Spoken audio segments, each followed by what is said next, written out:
Assalamualaikum warahmatullahi wabarakatuh. Apa kabar anak-anakku? Mudah-mudahan kita semua dalam keadaan sehat selalu. Amin ya rabbal alamin. Sebelum kita melanjutkan pelajaran hari ini, terlebih dahulu kita berdoa bersama-sama. Bismillahirrahmanirrahim. Raditu billahi rabba wa bil islami dina wa bi Muhammadin nabiyya wa rasula. Rabbi zikni ilma warzuqni fahma wa alhiqni bis solihin. Walhamdulillahi rabbil alamin.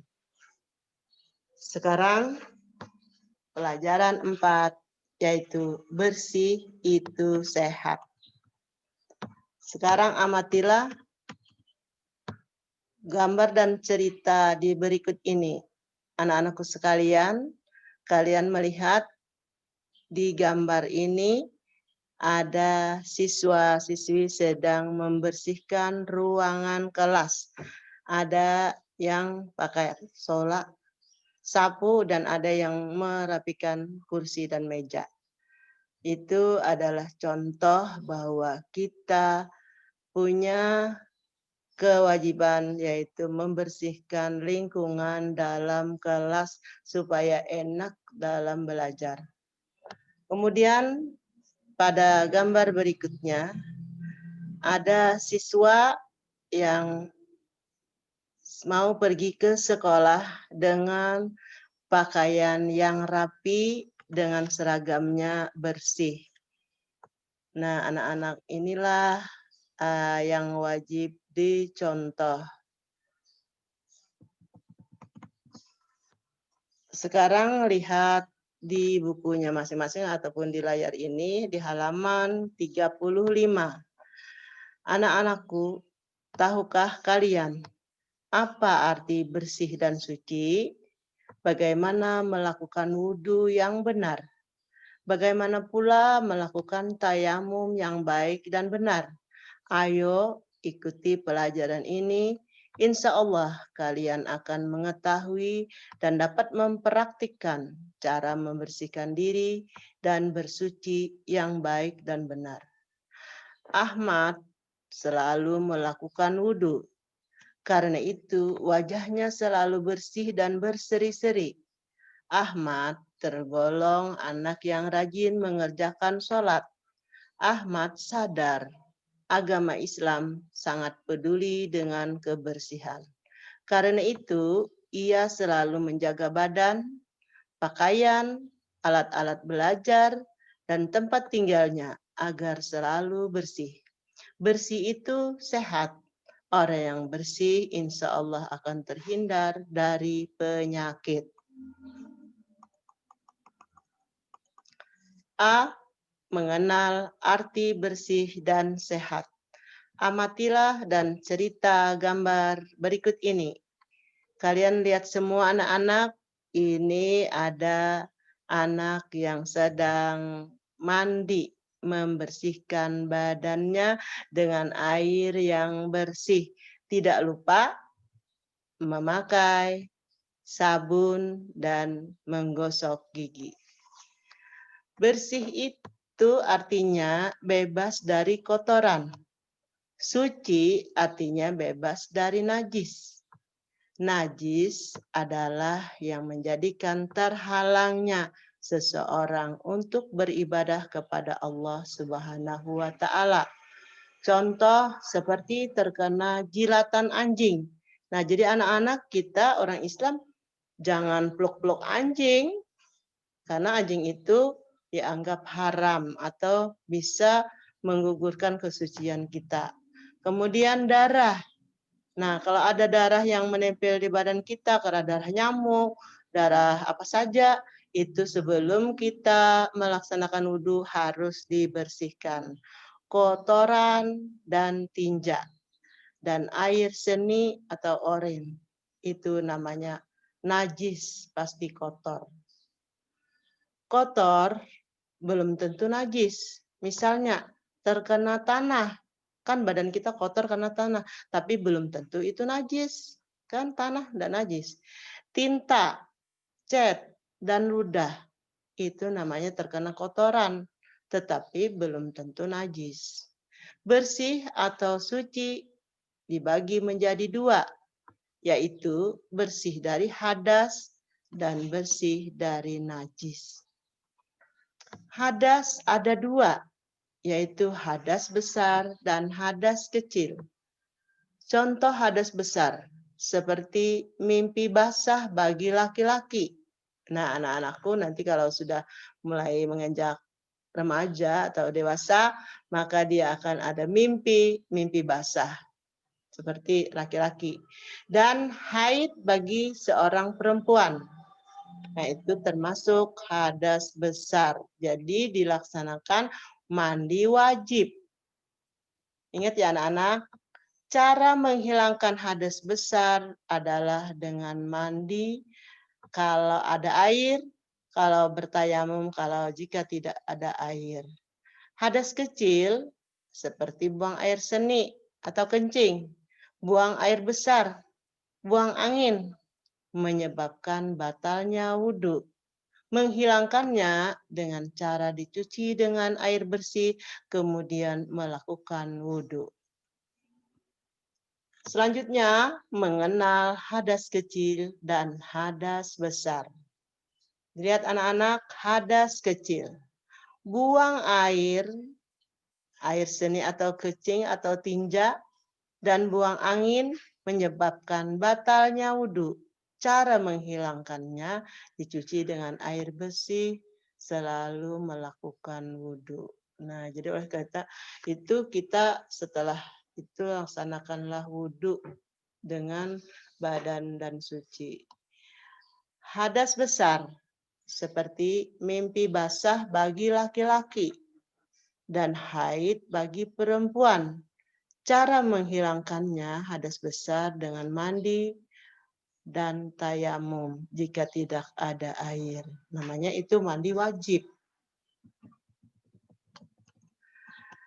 Jika kita akan sholat, badan, pakaian, dan tempat harus bersih dari kotoran dan najis. Cermatilah gambar berikut ini. Nah, lihat petunjuknya anak-anak itu badan orang yang salat. Yang mana badan itu dilihat anak-anak. Nah, kemudian yang kedua, pakaian. Pakaian yang dipakai seperti contoh baju atau sarung atau celana, songkok dan lain-lain. Itu termasuk pakaian. Kemudian yang ketiga, tempat atau sajadah. Nah, jadi tempat kita itu juga harus bersih. Badan, pakaian, dan tempat. Umpamanya di situ sebelum kita tempat sajadah kita ada tai cecak atau tai tikus, itu harus dibersihkan dulu. Baru ditempati tempat sajadah. Sajadahnya pun harus juga bersih. Jadi semuanya bersih, baru kita melaksanakan salat. Supaya apa anak-anak? Supaya mendapat pahala dan ibadah kita diterima oleh Allah Subhanahu wa Ta'ala. Bersih badan, pakaian, dan tempat tidak hanya ketika melaksanakan salat, akan tetapi harus diartikan ke seluruh kehidupan kita sehari-hari. Di luar salat pun badan kita harus bersih. Bersih pakaian artinya segala sesuatu yang dipakai seperti baju, celana, peci atau topi, tas, sepatu, sepeda, bangku meja, lemari, rumah, dan lain-lain. Bersih tempat seperti ruang tamu, ruang dapur, tempat tidur, tempat makan, tempat belajar, ruang kelas, tempat bermain, halaman, gudang, dapur, WC atau kamar mandi, dan lain-lainnya. Jadi semuanya harus bersih dari kotoran agar kita tidak terkena penyakit. Kemudian gemar membersihkan anggota badan. Amati dan ceritakan gambar di bawah ini. Lihat-lihat anak-anak semuanya gambar itu, gambar anak yang tersenyum. Apa yang dilihat itu? Itu adalah giginya. Setiap hari paling tidak 2 kali sehari menyikat gigi. Supaya apa? Supaya kumannya hilang, supaya giginya jangan sakit. Gigi itu disikat paling tidak 2 kali sehari pakai pasta gigi. Kemudian gambar yang kedua, itu dilihat anak-anak gambar apa ya?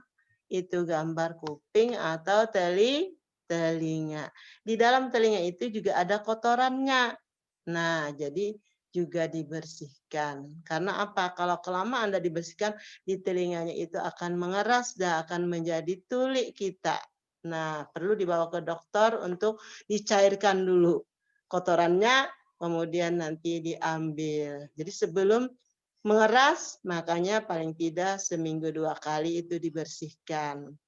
Ya anak-anak, yang ketiga itu gambar apa? Gambar orang yang sedang membersihkan daki. Tahu ya anak-anak daki? Nah, karena manusia itu diciptakan dari tanah, maka ada punya daki yang sering kita gosok-gosok itu ada keluar hitam-hitam. Itu yang juga sering kalau tidak mandi akan menjadi bau badan, bau keringat. Namanya itu daki. Kemudian yang keempat, itu gambar apa anak-anak? Gambar kepala. Di kepala itu ada apa? Ada rambut. Nah, kalau rambutnya itu gondrong kan kurang bagus karena itu laki-laki. Oleh karena itu harus dicukur dan mandi pakai sampo supaya harum dan lain-lain. Kemudian gambar berikutnya yang kelima, itu gambar apa anak-anak? Ada jari tangan. Nah, di jari tangan itu ada apa? Ada namanya kuku. Kuku itu juga panjang bisa. Nah, karena kita hidup bisa panjang. Nah, apabila panjang itu dibiarkan, maka ada terlihat hitam-hitam. Di hitam itu namanya kotoran dan di situ ada terselip kuman. Apabila kalian makan, itu panjang masih hitam-hitamnya ada, maka nanti makanannya tercemari dengan kuman langsung masuk dalam perut, akhirnya mudah sakit perut atau cacingan. Kemudian berikutnya itu kaki. Membersihkan kaki juga perlu. Ya, setiap mandi harus disikat kakinya. Itu ada kukunya juga.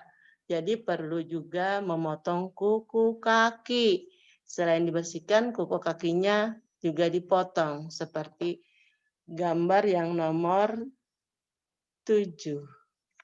Sekarang gambar yang ke-8 ada muka yang di sini cermati ada 2 mata. Jadi mata itu juga perlu bersih, jaga kesehatannya, jangan terlalu sering main HP, jangan selalu dekat dengan TV, dan lain-lain. Kemudian ada lubang hidung. Sudah melihat semua anak-anak, ada berapa lubangnya? Ada 2. Di situ juga sering juga keluar kotoran seperti ingus atau kupilnya. Nah, maka juga selalu dibersihkan supaya kita terjaga dan terhindar dari penyakit, supaya kita sehat selalu. Nah, demikianlah anak-anakku pelajaran hari ini. Ibu akhiri dengan ucapan Assalamualaikum warahmatullahi wabarakatuh.